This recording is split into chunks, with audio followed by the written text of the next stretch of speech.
America's unthinkable plan against its own.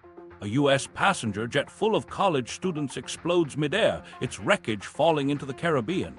Headlines scream, Cuba shoots down American plane. Within hours, U.S. forces ready for invasion. But here's the twist, it never happened. The passengers would have landed safely at a secret base, and the explosion was only staged. This was no movie. It was an authentic U.S. military proposal. Inside the Pentagon, 1962. The air in the conference room feels heavy, cigarette smoke, polished wood, and the faint hum of the overhead lights. Around the long table sit the Joint Chiefs of Staff, America's highest-ranking military officers. At the head sits General Lyman Lemnitzer, a disciplined World War II veteran with the posture of a man who's carried the weight of the free world on his shoulders. In front of him lies a thin folder with a stamped label, Top Secret Operation Northwoods. Each general nods gravely as Lemnitzer begins to speak. He's not describing an attack by an enemy, but one dreamed up inside these very walls. The plan to stage terrorist attacks on American soil, to make it look like Cuba was responsible, and to use that outrage as justification to invade Fidel Castro's island. This, one officer says, would unite the nation. Another adds quietly, the ends justify the means. When the proposal finally reaches President John F. Kennedy's desk days later, he's stunned. He stares at the document, flipping through pages suggesting fake airline hijackings, staged bombings, and manufactured victims. Then he looks up. We are not going to murder our own citizens for politics, he says flatly. And with that single sentence, the plan dies, at least on paper. To understand how the most powerful generals in the United States seriously suggested orchestrating acts of terror against their own people, we have to rewind. Back to the early 196s, a time when the Cold War's paranoia blurred moral boundaries and fear drove some of the most extreme policy ideas in modern history. The Bay of Pigs invasion had just failed spectacularly the year before. Fidel Castro was still in power, stronger than ever, and his new friendship with the Soviet Union had Washington terrified. There was real talk among military brass that if Cuba wasn't neutralized soon, Soviet missiles could end up just 90 miles off the Florida coast. At the same time, psychological warfare had become an established military science. Since the Second World War, the U.S. had poured resources into manipulating information, influencing morale, and shaping perceptions.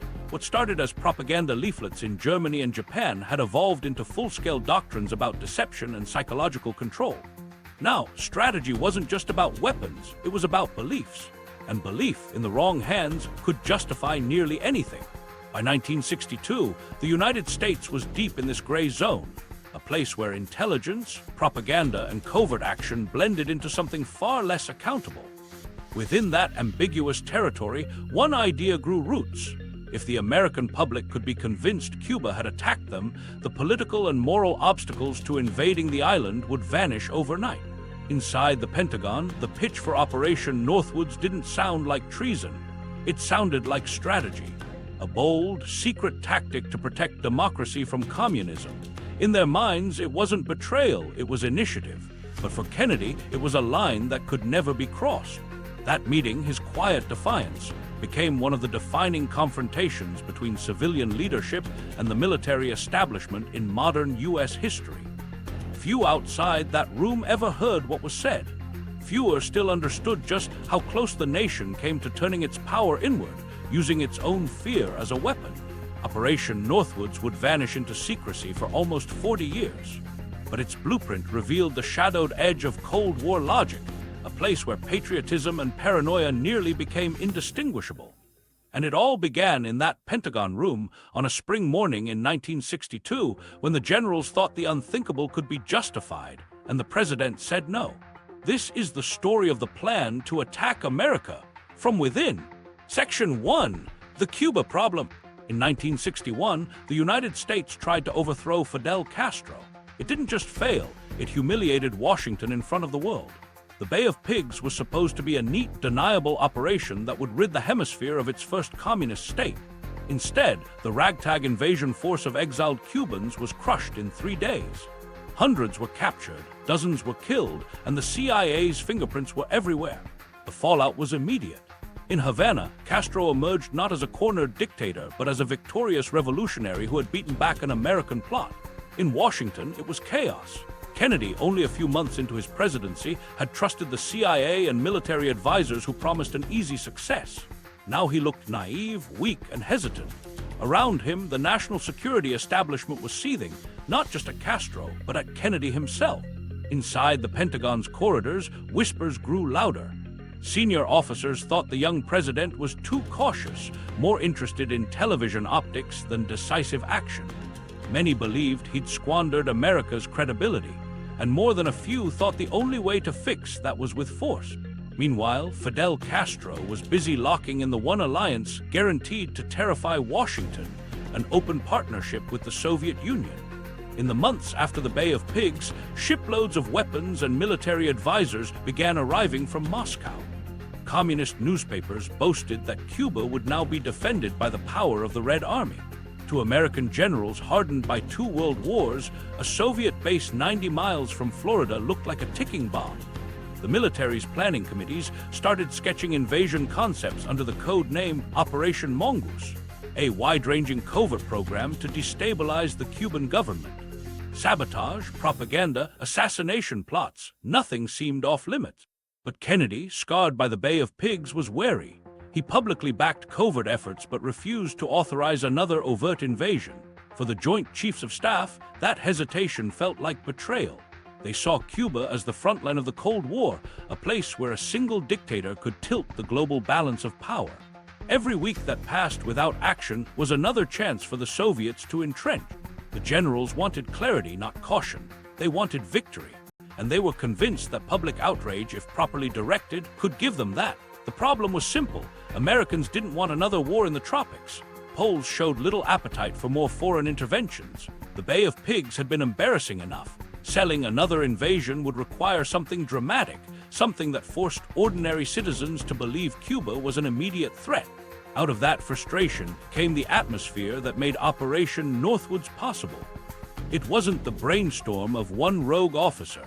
It was the product of a culture convinced that deception might serve democracy better than honesty. Inside the newly built war rooms, strategy briefings blurred the line between information operations and outright fabrication. Psychological warfare was no longer just leaflets or radio broadcasts. It was about crafting perceptions that moved nations. The Cold War taught a dangerous lesson. If you could control what people believed, you could justify almost anything. By 1962, Cuba had become a test case for that idea. The generals viewed the island as a domino that had to fall. They worried that other Latin American countries might follow Castro's lead and tilt toward Moscow. They called it the Western Hemisphere problem. The CIA called it the cancer 90 miles away. Within the White House, different factions emerged. The intelligence community pressed for covert disruption, hoping internal resistance would topple Castro without open war. The military had little patience for subtlety. They saw a well-armed enemy and wanted to remove him with tanks and planes. The president, caught in the middle, insisted on legality and control, requirements the generals saw as obstacles. Every failed operation deepened the divide. Reports reached Kennedy's desk of frustrated officers complaining that political handcuffs were costing lives. The tone grew resentful, even personal. Behind closed doors, some military leaders questioned whether Kennedy truly grasped the threat of communism. To them, he was a politician dabbling in global chess he didn't know how to play. In that mood of bitterness, new proposals started surfacing, each darker than the last. If the American public wouldn't support an invasion, perhaps they could be persuaded through outrage. What if Cuba could be made to look like the aggressor? What if the world could be shown proof, fabricated if necessary, that Castro had attacked first? The logic was frighteningly simple. Fabricate an incident, blame Cuba, and declare retaliation. It wouldn't be the first time deception started a war. History was full of precedents, from the main explosion in Havana Harbor to dubious provocations elsewhere. To those planning in secret, the line between propaganda and fabrication felt uncomfortably easy to cross. At the same time, Cold War paranoia stretched beyond Cuba. Nuclear anxiety hung over everything. In Berlin, American and Soviet tanks faced each other at checkpoint lines. In Southeast Asia, insurgencies whispered the coming shadow of Vietnam. Washington's psyche was brittle, driven by the belief that one reckless communist advance could spark Armageddon. Against that backdrop, sacrificing honesty for survival didn't sound so far-fetched. So when Kennedy resisted another invasion, the Pentagon's frustration peaked. They saw inaction as weakness and diplomacy as appeasement. By early 1962, some officers had stopped waiting for approval and began writing plans on their own initiative, plans to create the political cover the president refused to provide. This was the crucible that produced Operation Northwoods, a collision of fear, loyalty, and ambition. It was shaped by the humiliation of the Bay of Pigs, inflamed by the specter of Soviet missiles, and fueled by distrust between generals and the White House. From their perspective, they weren't plotting treason.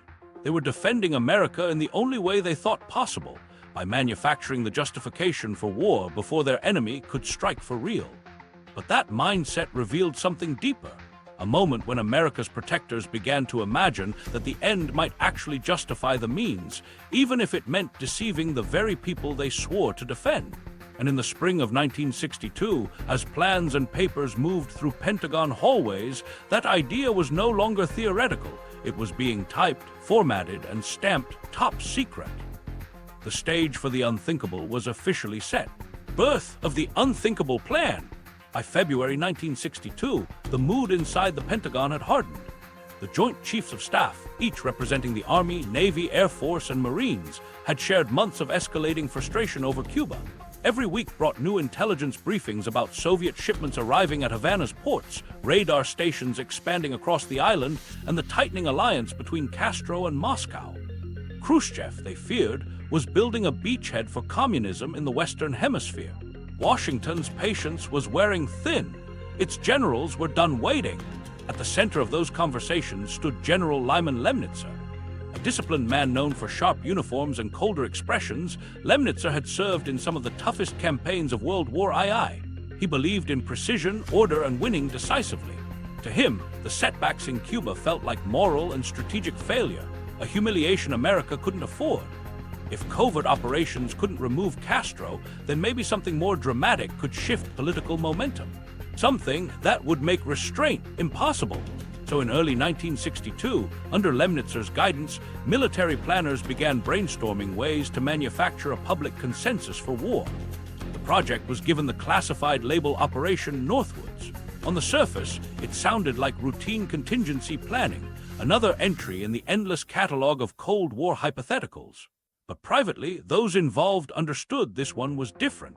It proposed not just deception, but deliberate acts of fabrication that blurred into criminality. The earliest drafts were shaped within the Office of the Joint Chiefs, specifically a division called the Special Operations Section. Their task, craft scenarios that could be blamed on Cuba, appear entirely believable to the press and make invasion look like moral duty rather than aggression. They drew inspiration from psychological operations doctrine, PSYOPs, developed across the 195. Traditionally, these operations used leaflets, broadcasts, or symbolic gestures to influence enemy morale. Now, planners were pushing that concept to its edge by turning it inward, designing events that would manipulate their own citizens. The logic inside those rooms twisted under pressure but remained methodical. The American public wouldn't tolerate another invasion unless convinced the nation had been attacked first. Therefore, create an incident, real or staged, that proved Cuba's hostility. If done carefully, such an event could unify opinion overnight. Newspapers would scream outrage, Congress would demand retaliation, and the White House would have justification to strike. Across meeting notes, one phrase appeared repeatedly: public outcry. The planners weren't aiming for military victory. They wanted emotion, shock, anger. To achieve that, the discussion moved from abstract theory to concrete proposals. What kind of outrage would seem authentic? How close could they stage danger without losing control of it? These questions, chilling as they sound today, occupied real military notebooks in the heart of the Pentagon. Meanwhile, Lemnitzer's colleagues in the CIA watched the process with a mix of interest and wariness. The agency had already taken heavy criticism for the Bay of Pigs fiasco, and its credibility was in shambles. Kennedy's aides were scrutinizing every covert project, looking for signs of reckless behavior. In contrast, the military saw itself as disciplined, paternalistic, immune to the political chaos that plagued the CIA. Northwoods, therefore, was partly a demonstration, a way to show that the uniformed services could achieve results where spies had failed. Still, there was secrecy even within secrecy. Only a handful of staff officers knew the full extent of what was being drafted. The working group prepared memoranda in the dry, bureaucratic language of defense planning. There were references to simulated incidents and pretexts for intervention, phrased carefully to mask the enormity of the moral compromise beneath the text. Anyone glancing casually might assume these were studies of enemy capabilities. Only the confidential appendices told the truth. In those appendices, the ideas evolved rapidly. Some officers proposed blowing up a U.S. Navy ship near Guantanamo Bay, claiming Cuban saboteurs planted the explosives.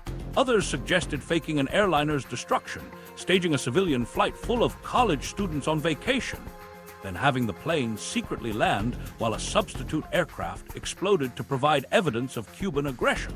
Another scenario envisioned orchestrating riots among Cuban exiles in Miami, complete with casualties, graphically portrayed by planted witnesses and controlled media leaks. Each concept shared two traits: emotional plausibility and deniability. The authors studied precedent from World War II disinformation campaigns, when Allied strategists created phantom armies and false invasion routes to mislead the Axis powers. They convinced themselves that Northwoods was an extension of that legacy, a psychological maneuver rather than betrayal. In reports, they described the proposals as instruments for public persuasion. The vocabulary transformed violence into abstraction. Yet even within the military hierarchy, unease simmered. A few officers questioned whether this crossed into forbidden territory. Some quietly asked what would happen if civilians discovered the truth. But within the closed circle of senior command, those doubts were muted by deference and duty. Challenging the collective mindset risked career suicide. Besides, these men believed the Cold War's moral arithmetic was different. Better to deceive than to risk Soviet domination. In their calculus, ethics were subordinate to survival. As February turned to March, the planning intensified. Drafts were typed on manual Smith Coronas, stamped top secret and routed through classified channels. The Joint Chiefs prepared to present the final version to the Secretary of Defense. Lemnitzer ordered revisions to ensure every operational detail could be executed quickly: logistics, timing, plausible evidence trails. He wanted the result polished, undeniable, ready for authorization. At the same time, Kennedy's attention was focused elsewhere. He was negotiating the future of Berlin, managing lost ceasefire talks, and overseeing nascent lunar program budgets. The White House was unaware that only a few miles away, senior officers were outlining ways to terrify American citizens on purpose. The final draft of Operation Northwoods read like a catalog of nightmares. It suggested fake bombings, staged funerals, and falsified communications, claiming Cuban forces had taken credit. It even recommended building counterfeit aircraft that mimicked Soviet fighters to simulate attacks on civilian targets. The plan declared flatly that a nationwide wave of outrage would provide justification for U.S. military intervention in Cuba. For the officers compiling the report, it seemed almost elegant, a self-contained loop of cause and effect built entirely within the Pentagon's control. But the emotional detachment that made the plan efficient also made it chilling. They'd replaced human consequences with theoretical benefits, translating panic into policy. By the time Lemnitzer reviewed the final pages, even he understood the risk. Still, he authorized its presentation. The date was set, March 13, 1962. On that morning, the nation's highest-ranking generals would brief Secretary of Defense Robert McNamara on a proposal to convince Americans their own country had been attacked, all for the sake of invading a Caribbean island. In that moment, decades of military discipline and Cold War fear converged into a single, audacious gamble. On those pages lay the embodiment of the era's paranoia, a plan conceived not by traitors, but by patriots so fixated on protecting their nation that they momentarily forgot what protection meant. And behind closed doors in the Pentagon, the unthinkable had finally taken form, waiting only for a signature that mercifully never came. The Northwoods proposals. The proposals written into operation, Northwoods read like the blueprint of a thriller that had lost touch with morality. Beneath the tidy formatting and the polite bureaucratic tone were ideas so extreme that decades later, historians would double-check the declassified papers just to ensure they weren't forgeries. Each line was crafted to appear rational, detached, and military, Yet every sentence carried the same chilling premise: fake acts of Cuban aggression to justify a U.S. invasion. The first section, titled Selected Provocation Scenarios, opened with an argument for simulated incidents. One plan suggested blowing up a U.S. Navy ship in Guantanamo Bay and announcing to the world that Cuban saboteurs had done it. The officers even referenced the 1898 explosion of the USS Maine, which had sparked the Spanish-American War, noting how quickly public fury had followed that tragedy. The memo proposed names of sailors who could serve as casualties, complete with fabricated biographies to release to the press. It didn't say the crew would be fake. It said they would be simulated, a clinical term masking the grotesque idea of inventing dead Americans for political effect. Another scenario was headlined Aircraft Incident. It outlined a plot to stage the destruction of a civilian jetliner over the Caribbean. A passenger plane carrying college students en route to Jamaica would depart from Florida, its manifest released to the media. Mid-flight, it would secretly switch transponders with a remote-controlled drone painted to match its markings. The real passengers would land safely at a military base under secrecy. The drone would continue south and explode over Cuban waters. The plan envisioned search and salvage evidence displaying Cuban-made anti-aircraft fragments to confirm guilt. The wording was cold, precise, a deception timed down to the minute. Another subsection proposed orchestrating terror campaigns within U.S. cities populated by Cuban exiles. Operatives could set off small bombs in Miami or Washington, leave staged evidence linking them to Havana, and allow local newspapers to capture the chaos. The document's language avoided emotive words like casualties. It spoke instead of psychological impact and public readiness for decisive action. In plain terms, it planned to terrorize communities for the sake of persuasion. One paragraph even recommended sinking boats of Cuban refugees on their way to Florida. The line read, "We could foster attempts on Cuban refugee lives." To the planners, the victims were statistics. To history, that line became one of the most disturbing ever written by American officers in uniform. They reasoned that outrage at such an atrocity, if blamed on Castro, would galvanize both U.S. citizens and Latin American allies. They discussed how film crews might document the evidence, and how spokesmen could coordinate televised statements condemning Havana. The proposals extended beyond civilian targets. They included plans to fabricate attacks on American military installations. At Guantanamo Bay, engineers would simulate damage to aircraft and ammunition depots while sympathetic personnel fired blank rounds toward the base. Photographs would record enemy shelling. Fake funerals could follow, complete with grieving families and closed caskets to conceal the absence of bodies. Each manufactured incident would be followed by a calculated media cycle, designed to whip the nation into outrage within 48 hours. Even the sky was considered a potential stage. One diagram illustrated mock Soviet MiG-style fighters, U.S. aircraft painted with Cuban markings, flying low over Miami or striking near merchant vessels. Radio operators would intercept scripted chatter in Spanish, and radar logs would be altered to support the illusion. The plan suggested broadcasting missions on international frequencies so foreign observers would authenticate the lie. To the authors, that was the beauty of information warfare. Once multiple sources confirmed a falsehood, it became truth by repetition. Throughout the document, the planners framed each proposed deception not as aggression, but as defense.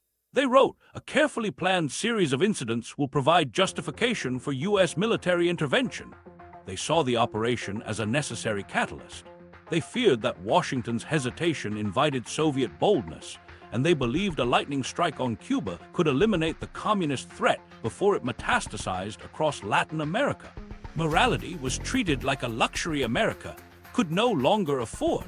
But the chilling part wasn't only the specifics, it was the normalization of language. The writers didn't call these ideas lies, they called them pretexts. They substituted simulate, foster, and precipitate for plain words like fake or cause. That careful phrasing cloaked the violence beneath layers of professionalism.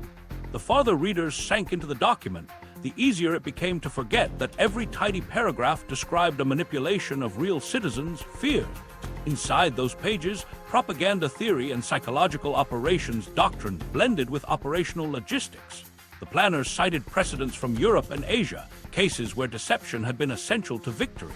They quoted from World War II manuals on disinformation strategy, presenting their work as the logical evolution of accepted wartime tactics. But what they ignored was context. Those earlier ruses targeted enemies.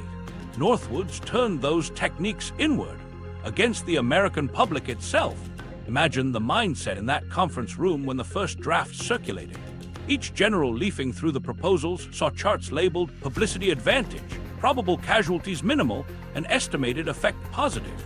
They weren't cartoon villains plotting chaos. They were disciplined officers reasoning within the logic of Cold War containment.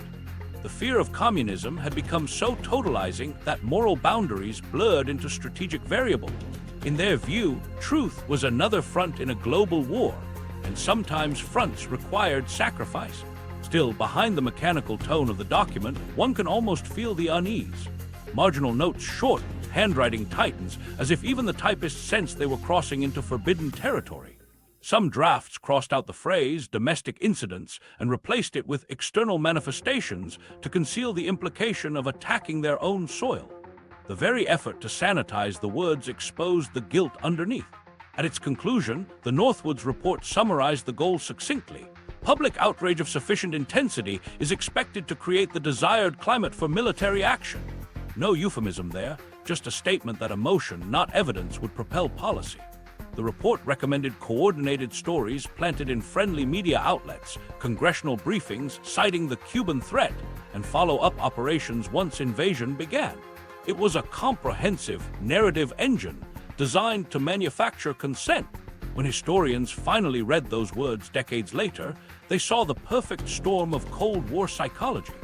The same nation that had championed freedom of information was proposing to weaponize lies internally. The same military that prided itself on honor was designing stagecraft worthy of a theater troupe. And the same government that feared totalitarian propaganda was nearly ready to master it itself.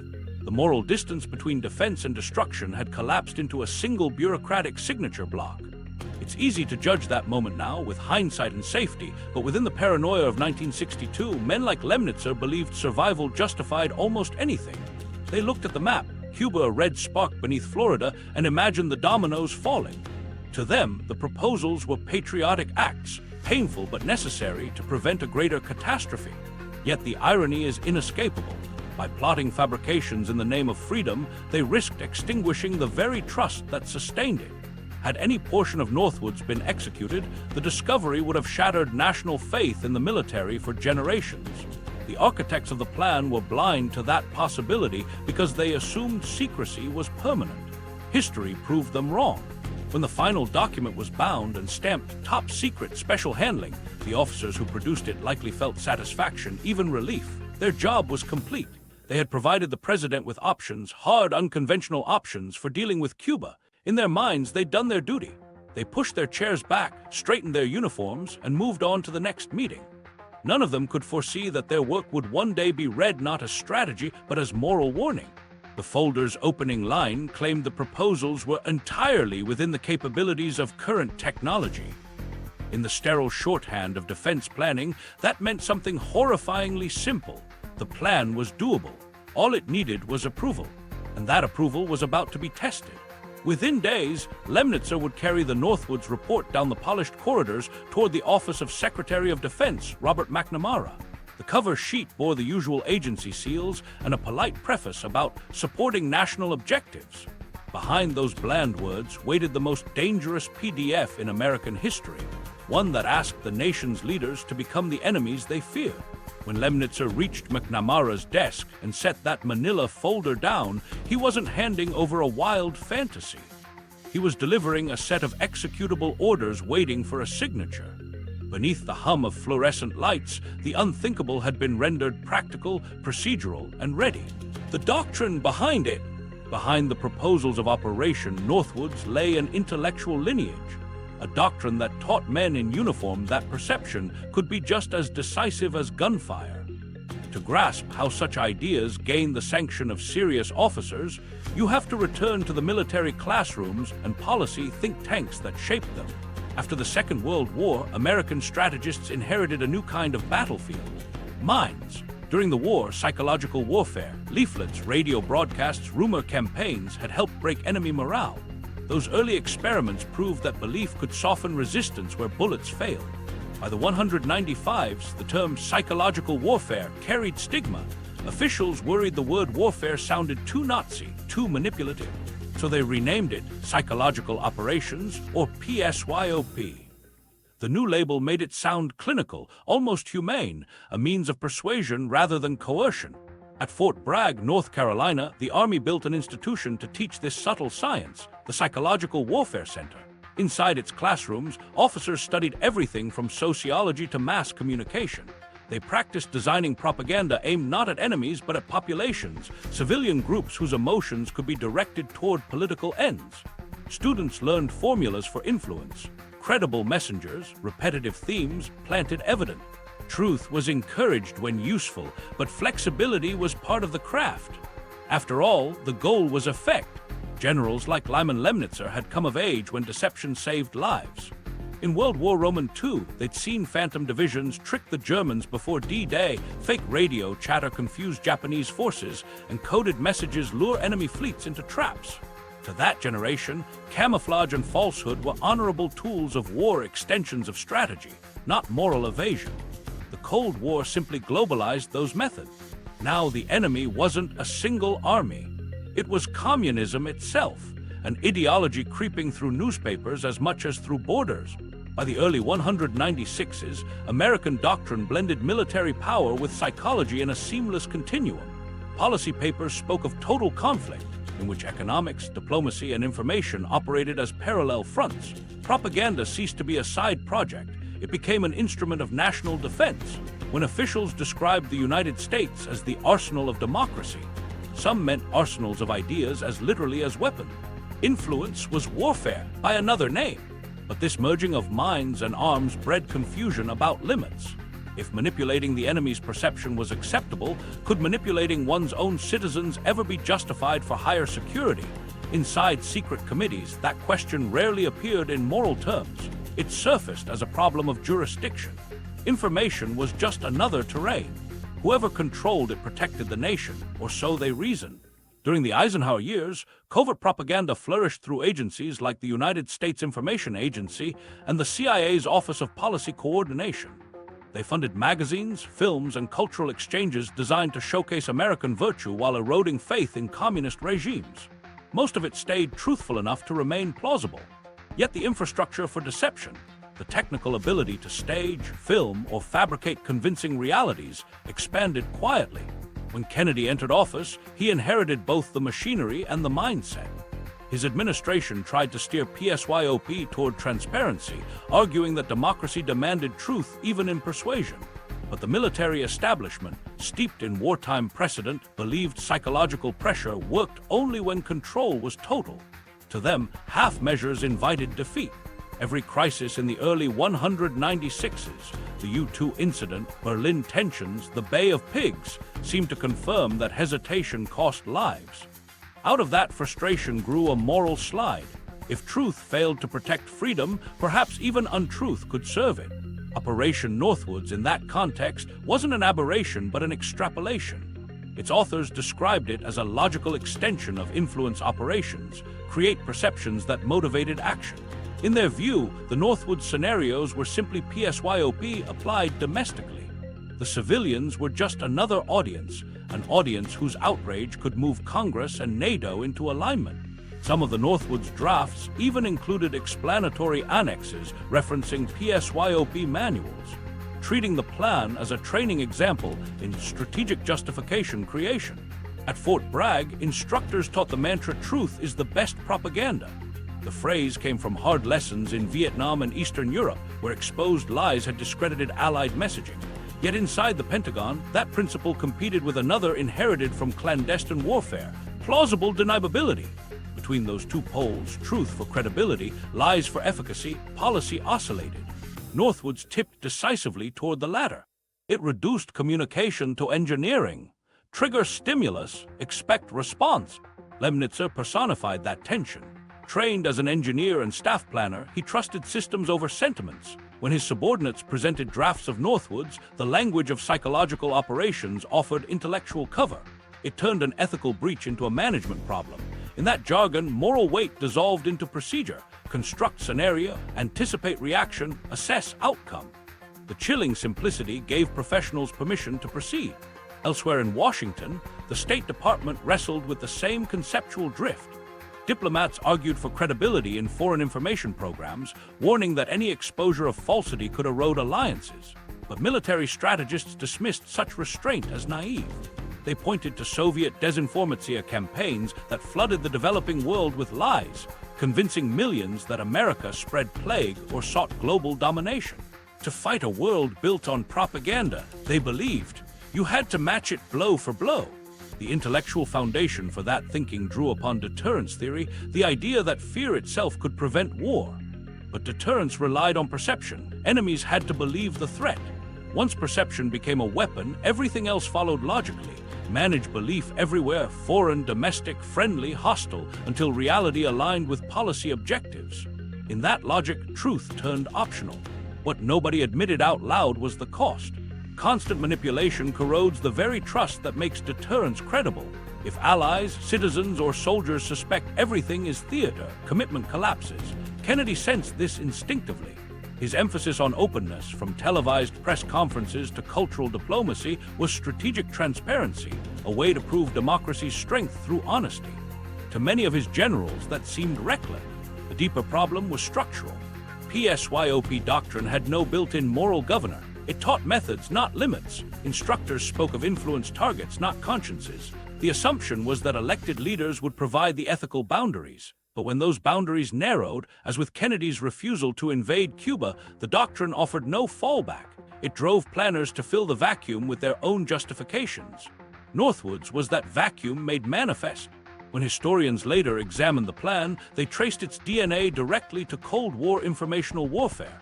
Every staged bombing, every faked broadcast mirrored textbook operations designed for enemy territory. Only the audience had changed. What the documents revealed was not sudden madness, but doctrinal momentum. Habits of deception applied where they never should have been.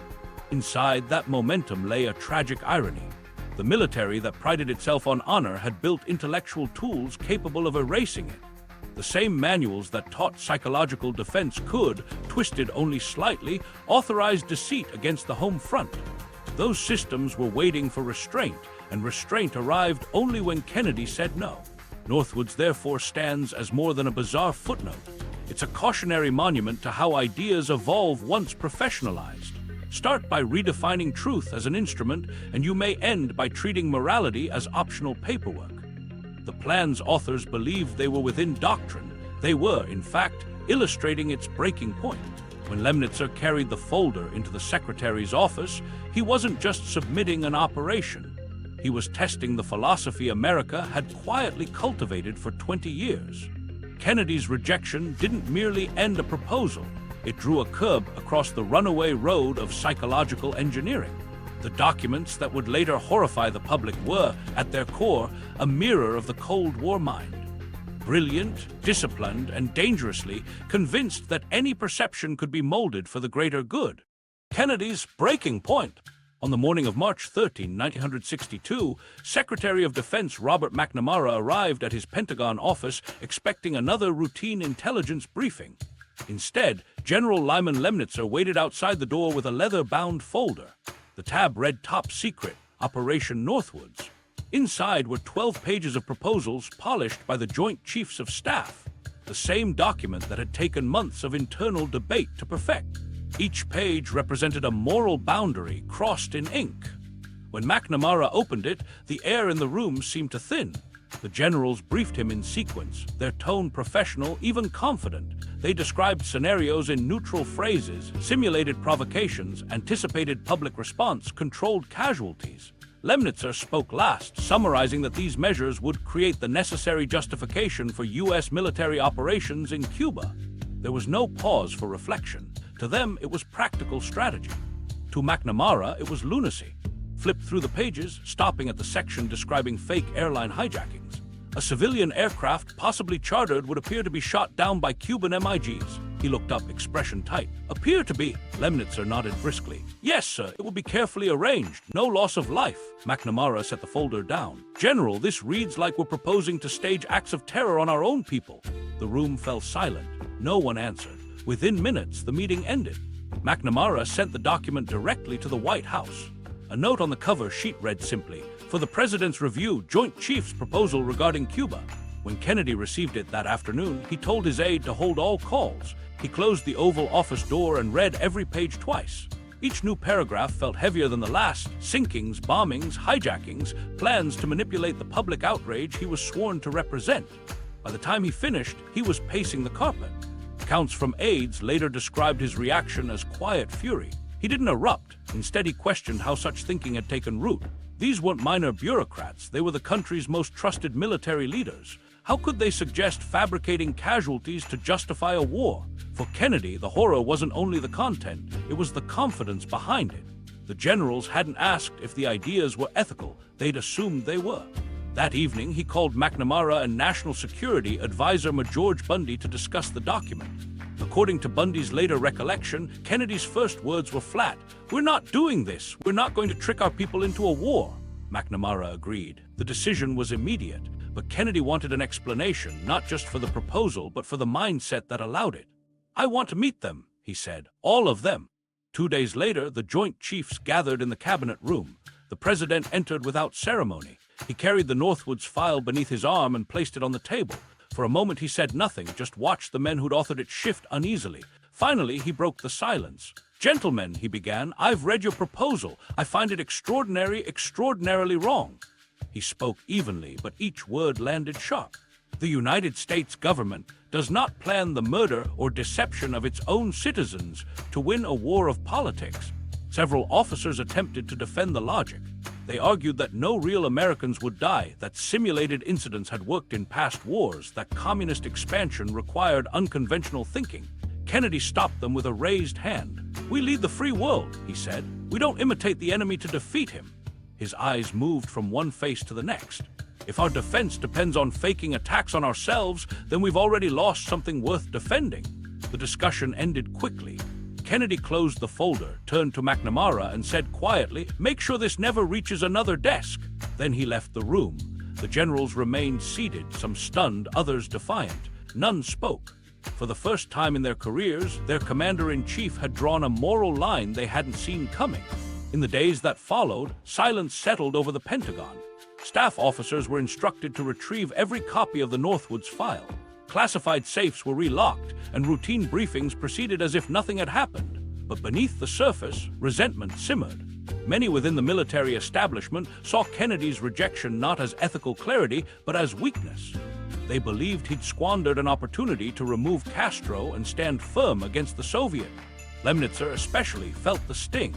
He had devoted 40 years to service. Now the president no longer trusted his judgment. Within months, Kennedy quietly denied him a second term as chairman of the Joint Chiefs. Officially, Lemnitzer was reassigned to NATO as Supreme Allied Commander, a promotion in title but a removal in practice. Everyone in Washington understood the subtext. The Northwoods meeting had ended his influence. The fallout rippled through official circles. Civilian advisors applauded Kennedy's restraint. They saw it as a reassertion of democracy over militarism. Yet within defense corridors, whispers hardened into grievance. Generals who'd championed Northwoods believed the civilians underestimated the communist threat. They began to view Kennedy's White House as naive, even dangerous in its idealism. That tension would later resurface during Vietnam, when distrust between policymakers and the Pentagon reached breaking point. For Kennedy, the episode became a private cautionary tale.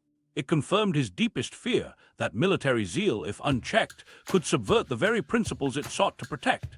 He instructed McNamara to tighten oversight of covert projects and insisted that all sensitive proposals pass direct civilian review. Behind those directives lay a single memory: the day he'd opened a folder that asked him to betray his country's conscience. Historians often describe that moment as Kennedy's moral apex, the point when he defined himself not merely as a leader, but as a guardian of democratic ethics. His refusal contrasted sharply with the era's paranoia. Other nations, facing similar threats, resorted to censorship, propaganda, or political purges. Kennedy chose transparency, however flawed, as America's strength. In doing so, he set a precedent that information manipulation was not a legitimate tool of U.S. policy at home. Still, the decision carried political cost. Many in the defense establishment began to doubt his resolve.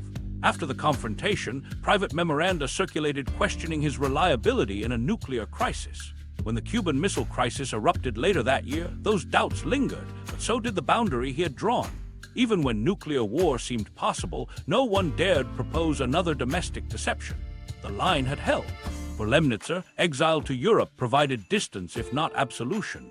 As NATO commander, he would serve effectively, but the shadow of Northwoods followed him.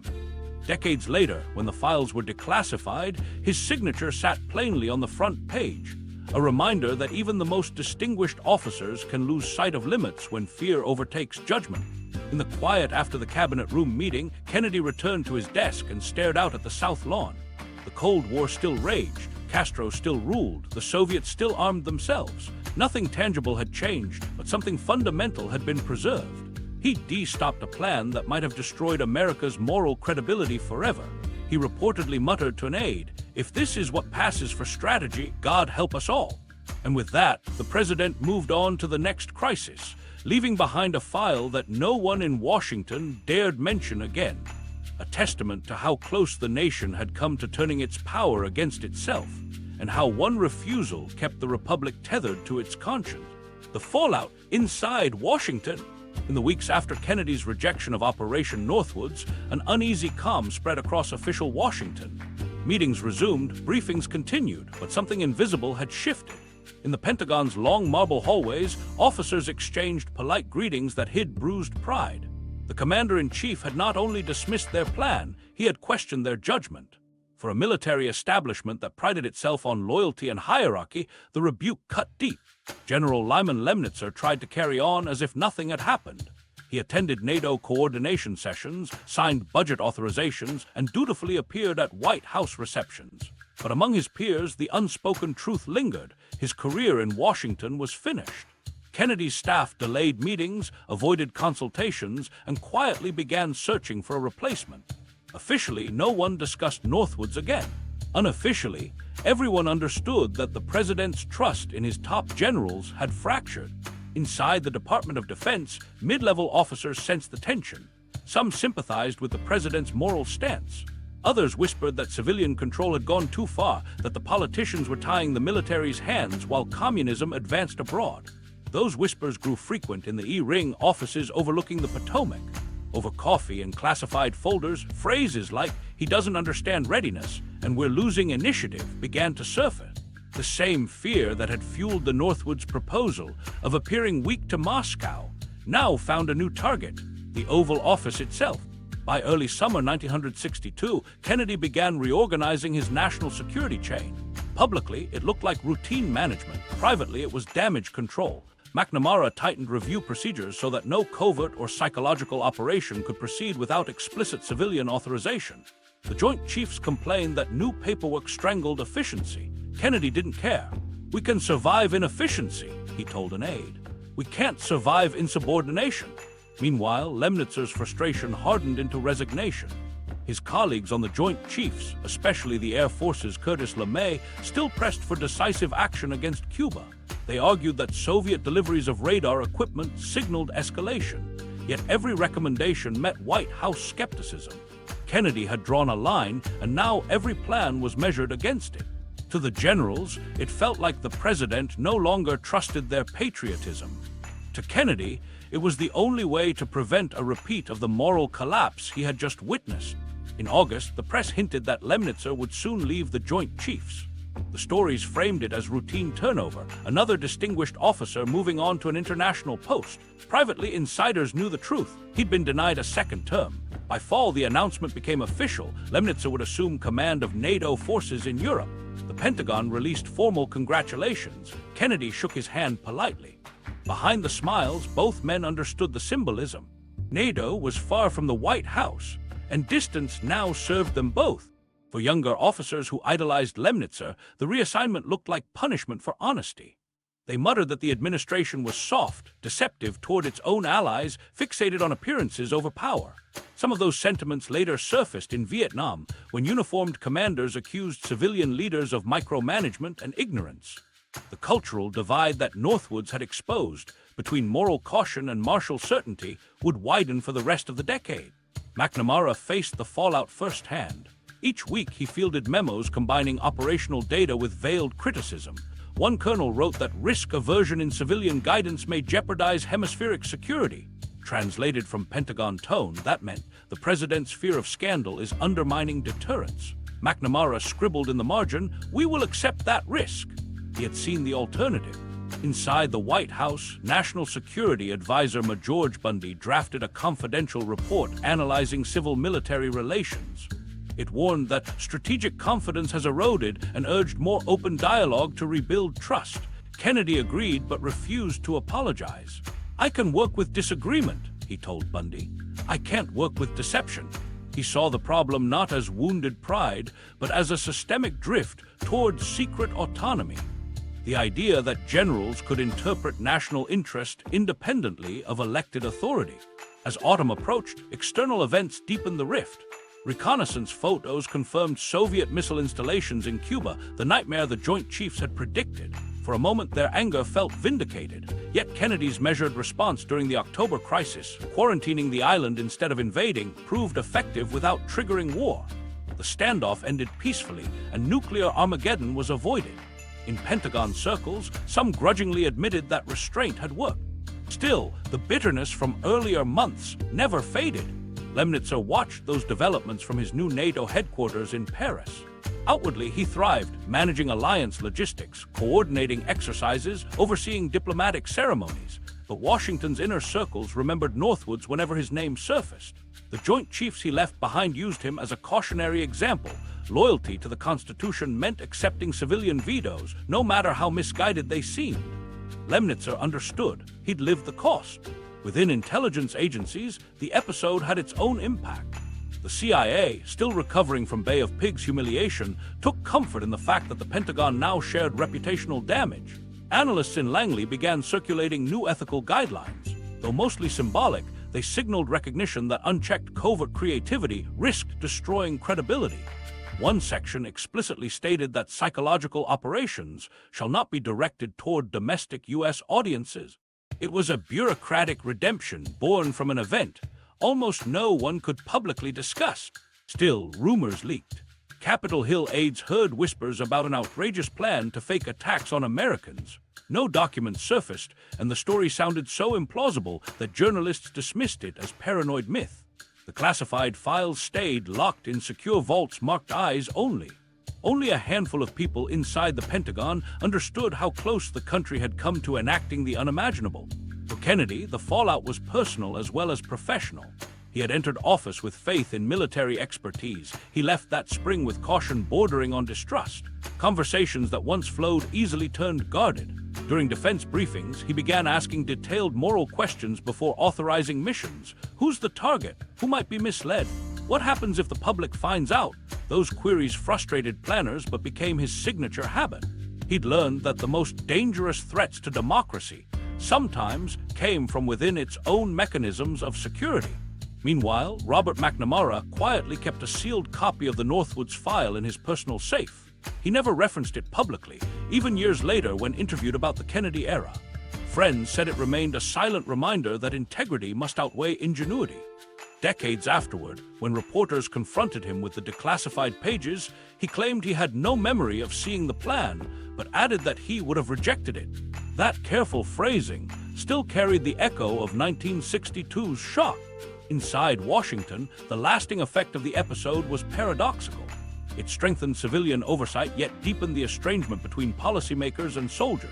The president had reasserted constitutional boundaries, but trust could not be legislated back into existence. Behind the polished flags and ceremonies, each side watched the other cautiously. Generals feared castration of their authority. Civilians feared loyalty without morality. That mutual suspicion became a permanent feature of U.S. defense politics. As for Lemnitzer, history offered mixed judgment. At NATO, he distinguished himself during crises in Cyprus and France, proving efficient and cooperative. Yet his legacy at home was sealed not by achievements abroad, but by a file locked in a Pentagon cabinet, a plan most of his compatriots would never have believed possible. By the end of 1962, Operation Northwoods had vanished from conversation. Official records listed it as proposed contingency, not approved.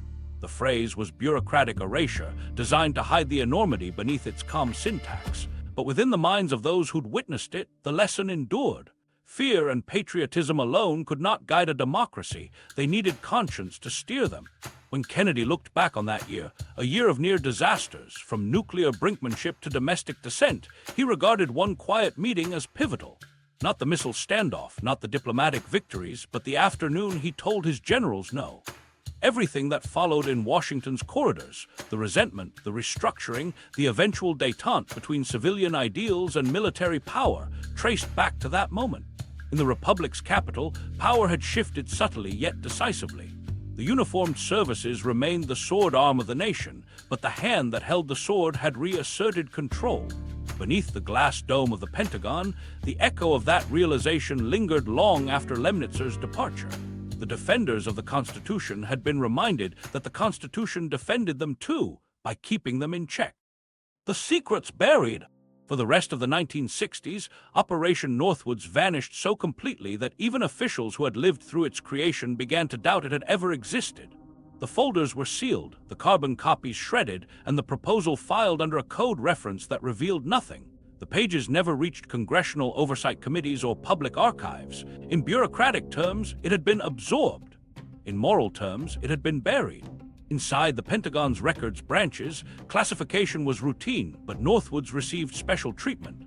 Only 3 original copies survived, one in the chairman's retired files, one in the office of the Secretary of Defense, and one locked inside a secure archive that required 2 separate clearances to open. Each bore the words "eyes only," not to be reproduced. Even decades later, archivists would recall a faint unease when their index cards referenced that cryptic line. By early 1963, General Lemnitzer was stationed in Europe, and the men who participated in drafting the plan were scattered across new commands. Within Washington, silence hardened into custom. When junior officers inherited their offices, the rumor of a strange Cuba proposal occasionally surfaced at retirement parties or over drinks. The details were fuzzy, something about fake attacks, something the president had rejected. Nobody cared to ask further. During the Cold War, curiosity could end careers. Meanwhile, government priorities shifted. The Cuban Missile Crisis dominated headlines, Vietnam simmered, and new covert programs absorbed the same officers who had once debated Northwoods. To them, it was a closed chapter, an embarrassing footnote they hoped would never reopen. Classified project ledgers simply replaced its name with bland entries. Contingency studies, Western Hemisphere. A casual reader would never guess that beneath those pages had once lurked a manual for self-inflicted terror. Throughout the 197s and 198s, as other scandals came and went, Northwoods remained invisible. The Pentagon Papers, the Church Committee hearings, and Watergate all exposed government deception in varying forms, yet none penetrated this vault. Every investigative request for psychological operations within domestic territory returned the same answer: no responsive record found. The phrase was technically true, because the records were still sealed under an entirely different code. Those who knew the secret aged into retirement. Some carried quiet guilt, others organized their memories around justification. One retired planner told a colleague over lunch in the late 197s, "We only wanted options in case the president changed his mind." The colleague nodded politely and changed the subject. For most of them, it was easier to believe the plan had been a thought exercise, not a serious proposal that nearly reached authorization. Memory blurred into denial, and denial made the decades easier to bear. Inside the National Archives, a young classification officer once noticed the entry Joint Chiefs of Staff, Special Projects, 1962, with an odd absence of declassification schedule. Every other document on the reel had a date, this one read indefinite. He flagged it for review only to be told by superiors that such anomalies should be left alone. "Some files exist for continuity of record only," the supervisor explained. That bureaucratic phrase meant, "This stays buried." While the paper slept, history moved on. Lemnitzer retired from NATO in 1969 and faded from the public eye. McNamara left government amid the turmoil of Vietnam. President Kennedy was assassinated, his name forever entangled with secrets much darker than Northwoods. In that atmosphere of conspiracy and distrust, the forgotten plan might have fueled endless suspicion if anyone had known it existed. But ignorance served as insulation. The ghost of the proposal lingered only within thin metal drawers and fading ink. By the 198s, the remaining copies showed signs of decay. Paper edges browned, staple marks rusted, and the carbon duplicates had smeared into unreadable gray patches.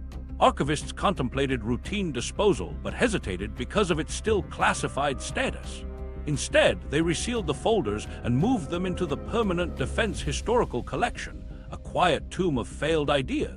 For nearly 40 years, that vault protected the United States from the embarrassment of confronting its own near betrayal. Scholars studying Cold War strategy could not imagine their textbooks contained a missing chapter where generals suggested mimicking the enemy.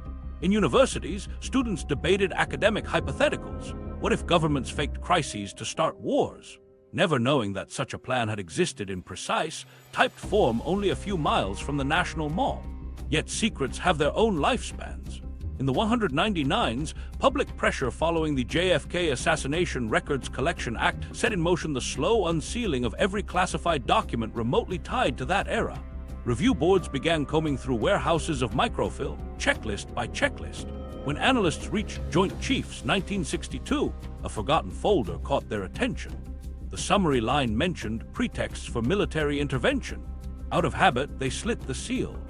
Inside were 12 crisp pages bearing signatures, stamps, and the title that would soon astound the world, Operation Northwoods. For one junior archivist, first to read it, the shock was instant. Paragraphs about hijackings, bombings, and sinking refugee boats, all proposed by respected American officers. Her supervisor confirmed authenticity, then quietly escalated the find. Within weeks, the file traveled up bureaucratic channels until it landed on the desk of a cautious reviewer who wrote the note that finally freed it. Recommend full release under declassification authority. Historical interest outweighs residual sensitivity. And just like that, after 4 decades of silence, the paper barrier cracked. The once buried plan prepared to enter public daylight for the first time. But in those 4 decades underground, it had already done its damage. It had taught an entire generation of officials that secrecy could absorb almost anything if wrapped in enough caution tape. The act of hiding Northwoods became its own precedent, a demonstration that uncomfortable truths could be folded into filing cabinets until memories rotted away. When the first photocopies rolled out of the archive in the late 199s, the men who wrote them were gone, the president who stopped them long dead, and the country so changed that some dismissed the document as urban legend. Yet the ink was real, the signatures were authentic. The decades of denial had only magnified its weight. For historians, that rediscovery revealed not just what America had nearly done, but how easily history itself can be buried when power writes the filing rules. Northwoods had gone to the grave for 40 years, not because anyone forgot, but because everyone agreed never to remember. The declassification and shock. It began quietly, almost bureaucratically in the late 199s. Deep inside the National Archives outside Washington, a government clerk wielding a box cutter sliced open a long-sealed folder marked Joint Chiefs of Staff 1962 Special Projects. It was one of millions of records being processed under the newly enacted JFK Assassination Records Collection Act, a sweeping order to release any file remotely connected to John F. Kennedy's presidency. At first glance, the folder looked ordinary: yellowed carbon copies, typewritten memos, a few signatures. But across the top page were 2 words that stopped the clerk mid-sentence: Operation Northwoods. He read the first paragraph twice, then called his supervisor. Within minutes, the office's routine hum turned into a low buzz of disbelief. The pages described plans for faked hijackings, staged bombings, even attacks on American civilians, all proposed by the Joint Chiefs of Staff. The staff confirmed authenticity against classification ledgers. The signatures were real, the dates match. For the first time in nearly 40 years, the most astonishing secret of the early Cold War was free from its vault. The timing amplified its impact. In the late 199s, public distrust of institutions was surging. The Cold War had ended, but skepticism about government transparency lingered after decades of CIA revelations and political scandals. Internet forums, still new but growing fast, thrived on tales of hidden conspiracies and shadow governments. When a routine declassification suddenly produced proof that the US military had once plotted fake terrorist attacks, it felt less like history and more like confirmation of every paranoid fear.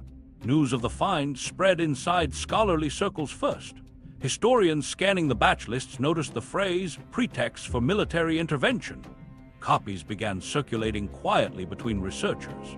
Then, in early 2001, investigative author James Bamford included the story in his book Body of Secrets, published by a respected press. When readers reached the chapter on Operation Northwoods, many assumed it was exaggeration, until Bamford cited the released Defense Department documents word for word. Reviewers checked the National Archives reference numbers and discovered the papers could be ordered by anyone. Within weeks, journalists were filing Freedom of Information requests just to see for themselves. Major outlets confirmed the record's legitimacy. Authentic signatures from every member of the Joint Chiefs, dated March 1962, proposing to simulate attacks to justify invading Cuba. The reaction hovered between fascination and outrage. For scholars of military ethics, it was a rare primary source. For conspiracy theorists, it was holy writ.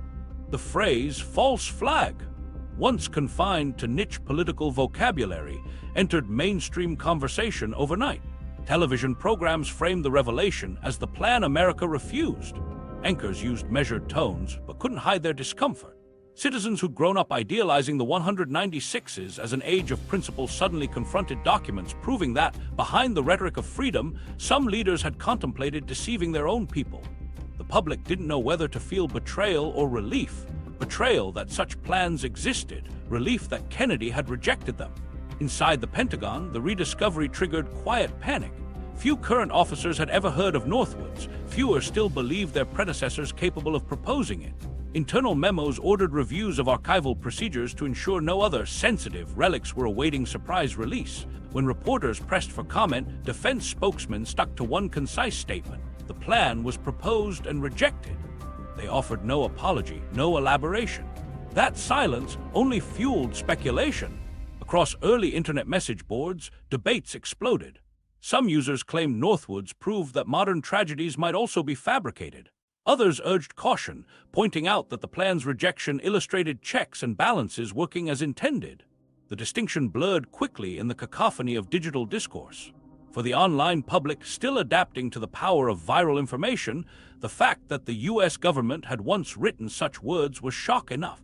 Context mattered less than confirmation.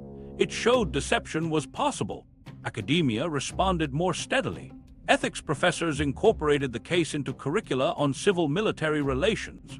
Policy journals published essays titled "When Strategy Becomes Psychology" and "Northwoods and the Boundaries of Influence."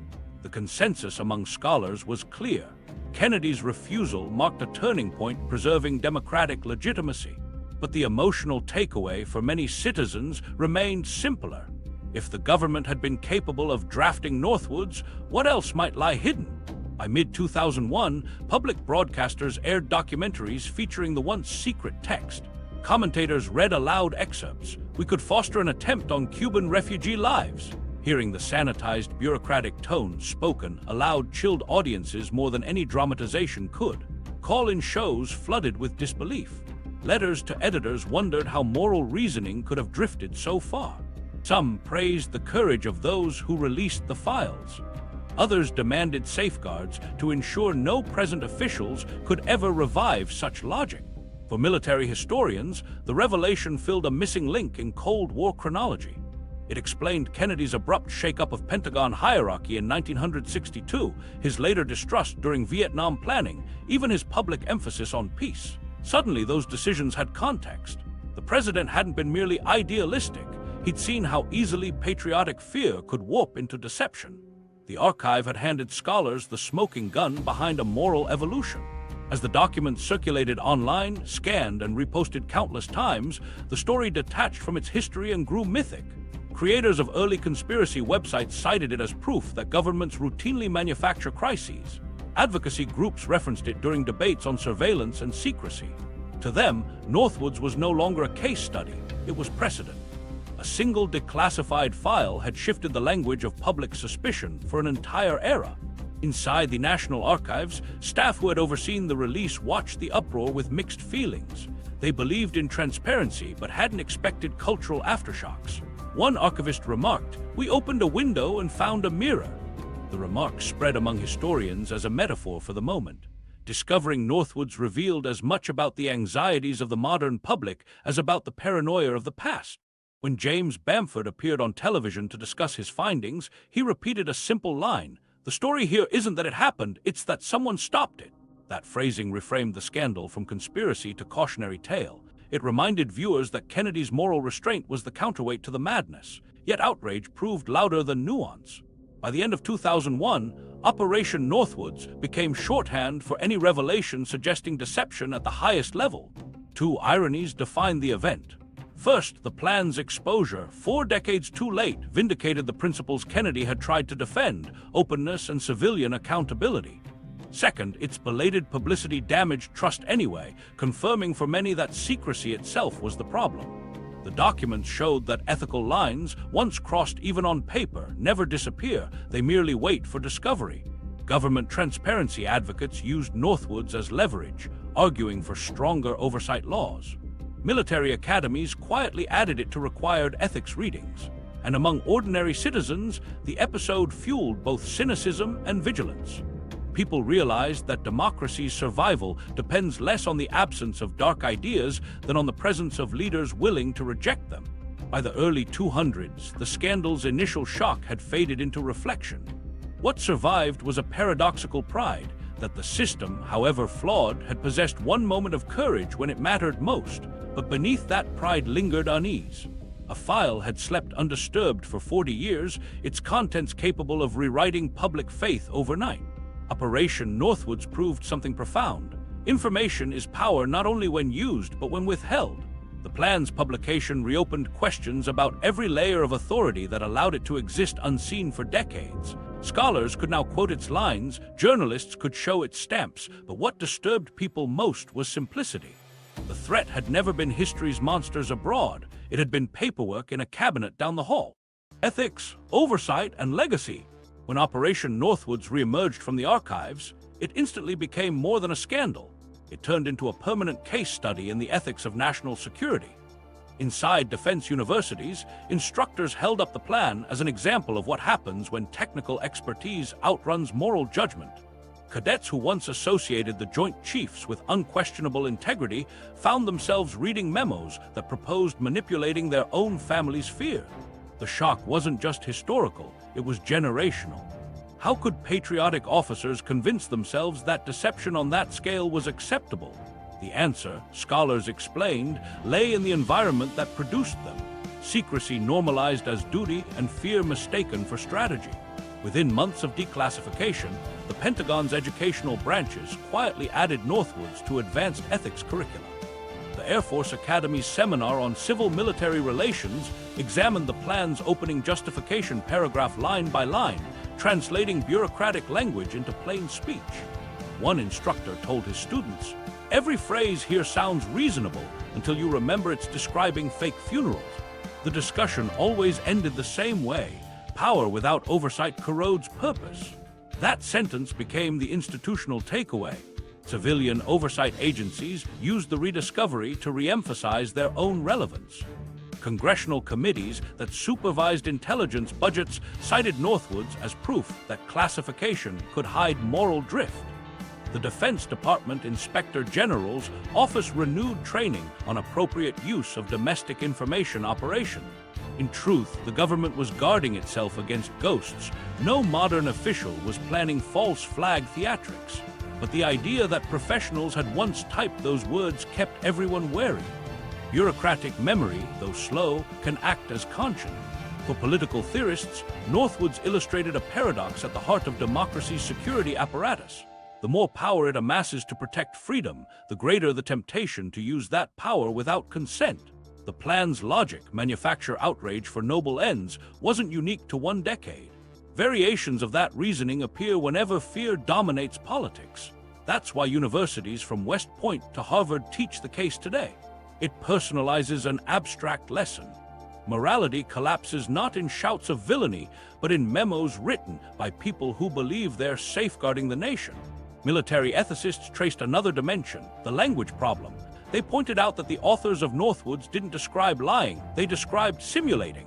They didn't say frame civilians, they said foster incidents. That substitution of jargon for plain speech anesthetized conscience.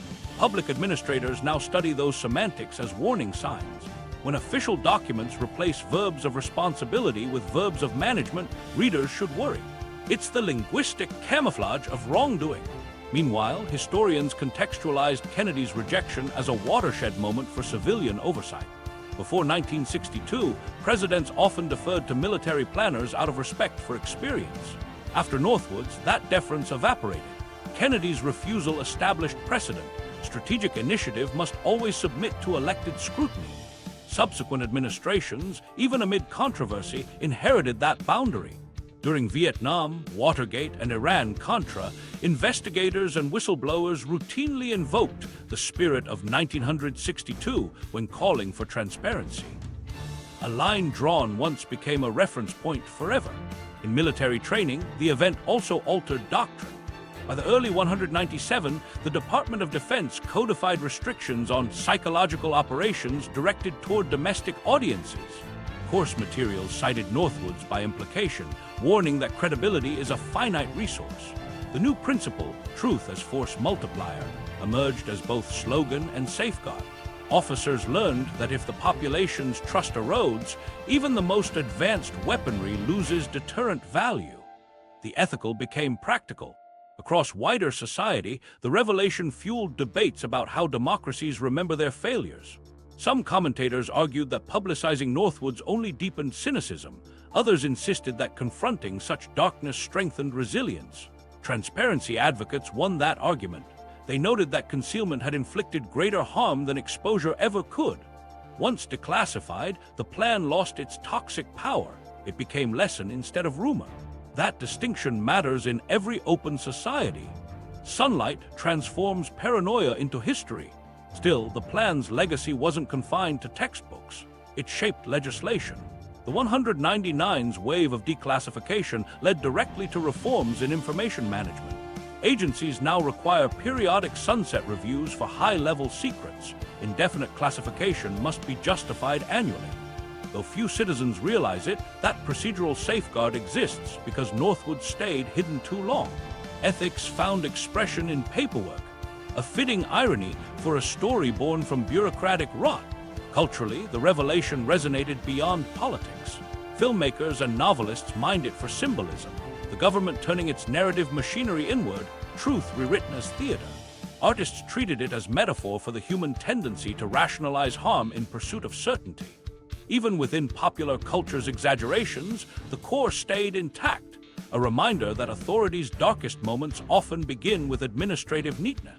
Among veterans, reactions were complex. Some older officers defended their predecessors, arguing that context mattered, that Cold War fear justified desperate creativity. Others rejected that defense outright, insisting that duty requires conscience precisely when fear peaks. The debate reflected an enduring military tension, obedience versus integrity. Northwoods became shorthand for choosing the latter. At promotion ceremonies, chaplains sometimes referenced it obliquely. May we never confuse cleverness with righteousness. Inside ethics councils at the Pentagon, younger analysts coined a phrase borrowed from philosophy, the Northwoods threshold. It referred to the invisible point at which strategic deception turns inward and starts eroding the polity it claims to protect.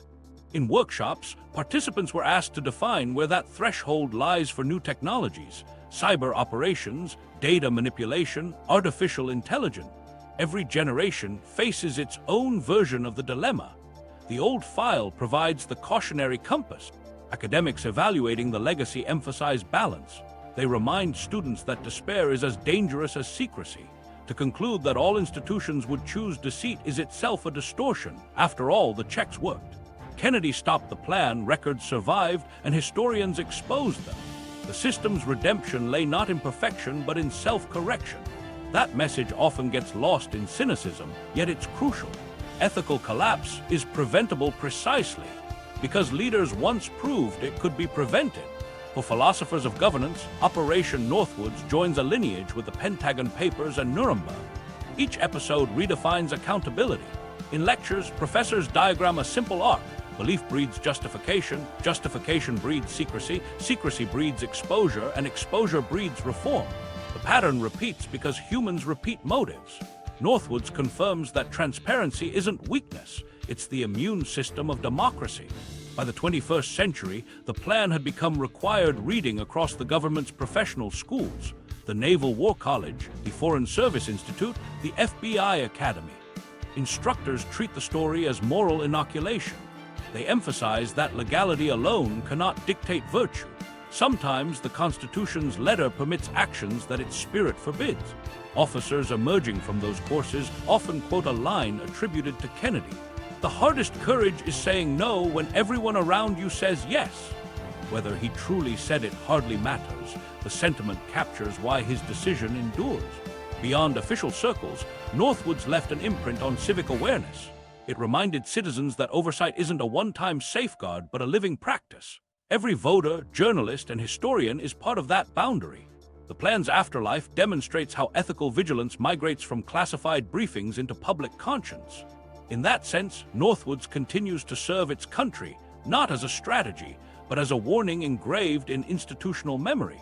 When analysts summarize its legacy today, they use temperate language. Case illustrates the necessity of maintaining moral coherence under extreme security pressures. Yet behind those neutral words echoes the unease of 1962. A democracy's greatest defense is not secrecy, power, or technology. It's the humility to question its own motives. Operation Northwoods proved what happens when that humility disappears and how near disaster forced its return. The modern lessons.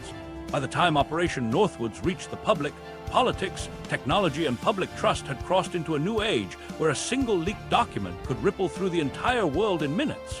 What had once taken decades of journalism now happened with a few keystrokes.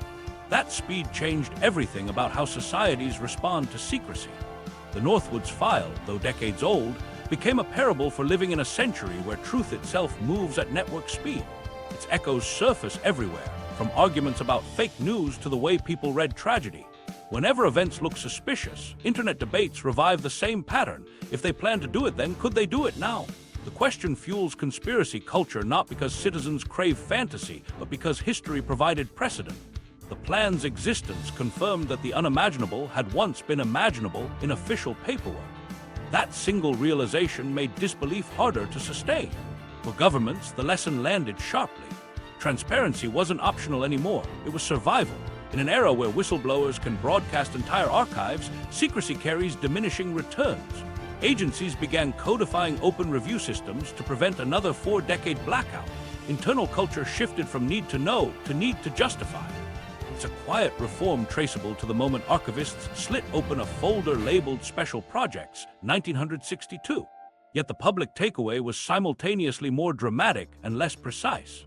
Across forums, podcasts, and documentaries, Northwoods became shorthand for institutional deceit. Genuine oversight gains were overshadowed by suspicion that every crisis carried hidden authors. Even truthful statements now swim against a current of doubt. Historians call this the shadow cost of delayed honesty. Once faith is broken, every future truth has to fight harder for acceptance. Still, by revisiting the documents, citizens discovered something else: the power of refusal. Kennedy's rejection re-entered public discussion as a kind of moral North Star. Political philosophers frame it as the Kennedy moment, the instant when personal conscience overrode bureaucratic consensus.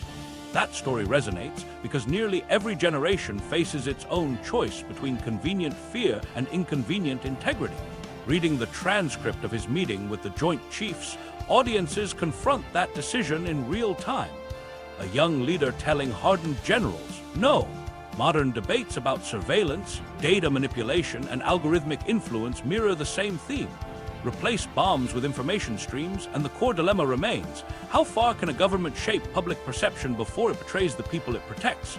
Technology complicates the question but doesn't alter it. The tools changed, the temptation didn't.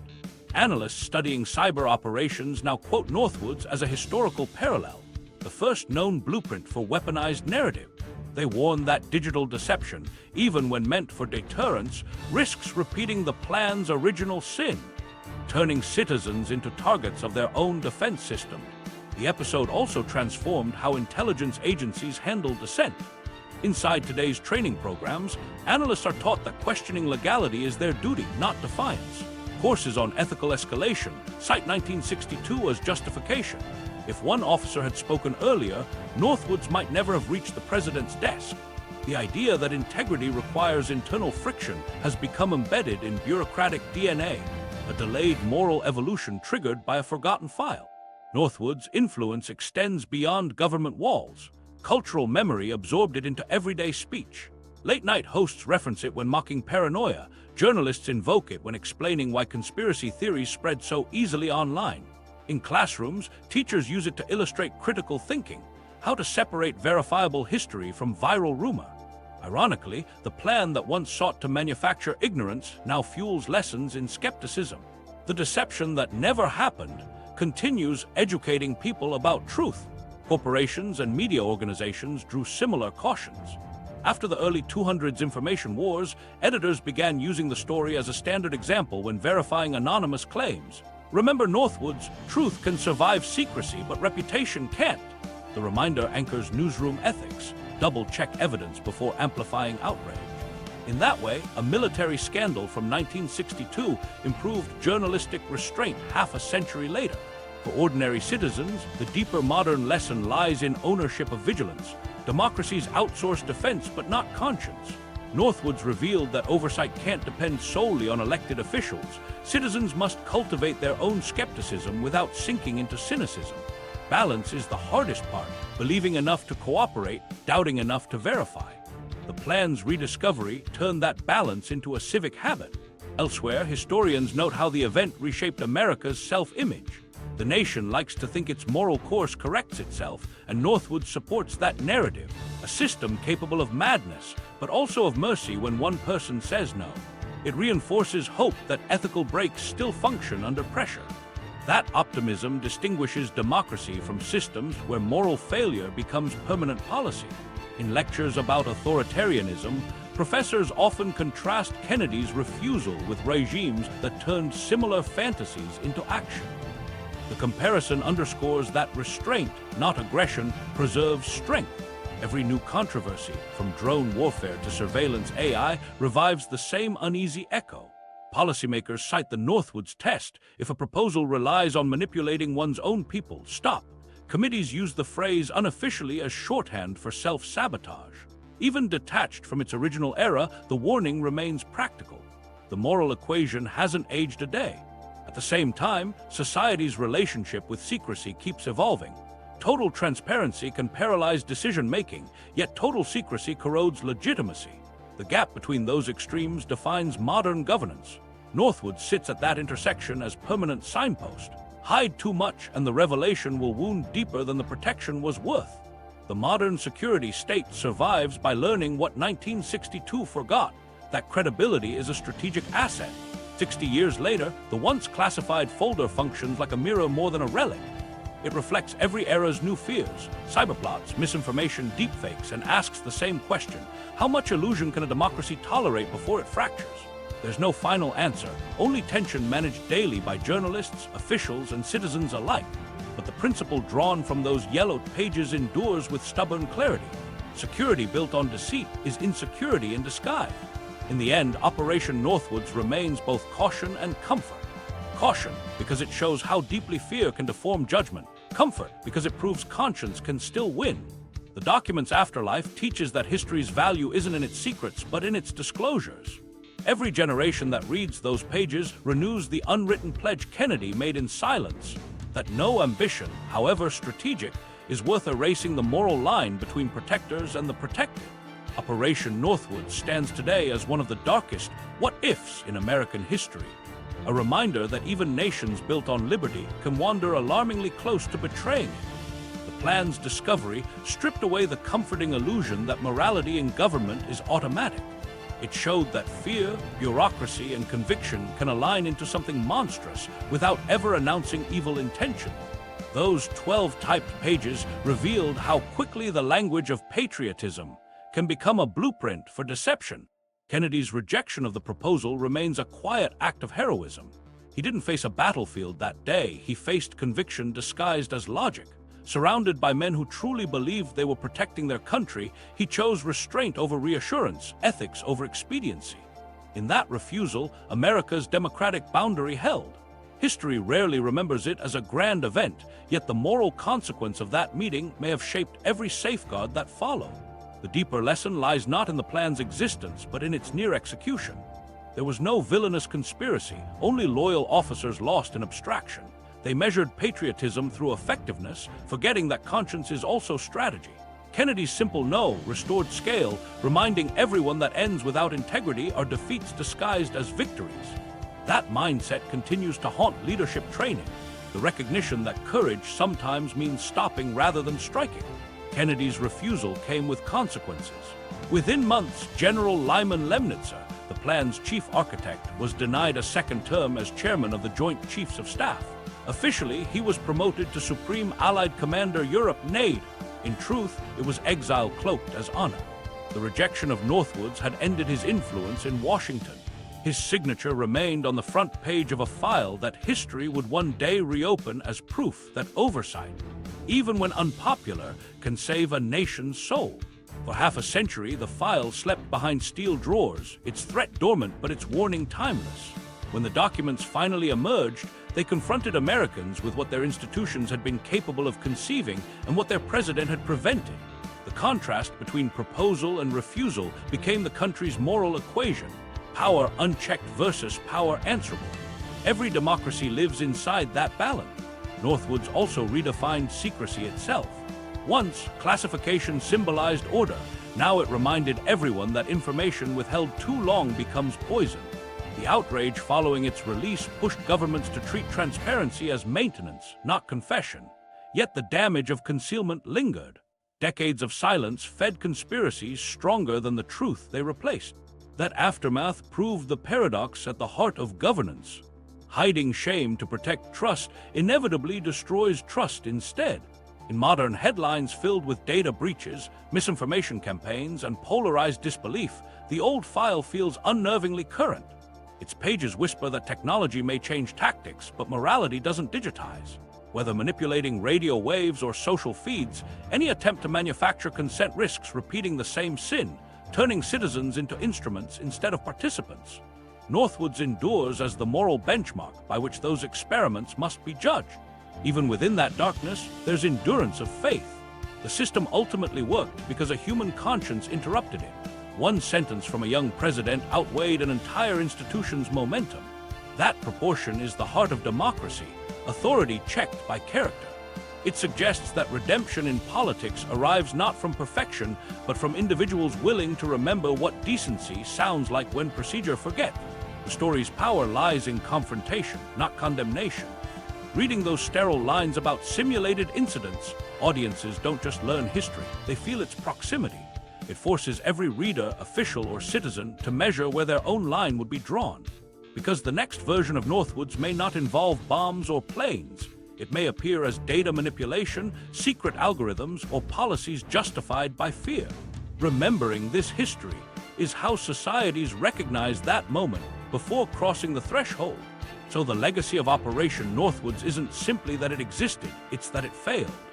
It failed because one leader refused to win by lying to his own people. It failed because transparency, though delayed, ultimately resurrected the truth. And it failed because the public, once informed, turned scandal into safeguard. Every modern law that demands oversight, every journalist who insists on disclosure, extends that chain of refusal. The plan to attack America never left paper, but its echo keeps democracy awake. Its exposure teaches that the line between defense and betrayal is drawn not by circumstance, but by choice. The next time history tempts leaders to trade morality for expediency, those 12 pages wait as warning. Kennedy's answer remains the final word. A government strong enough to fool its citizens is already weaker than it knows.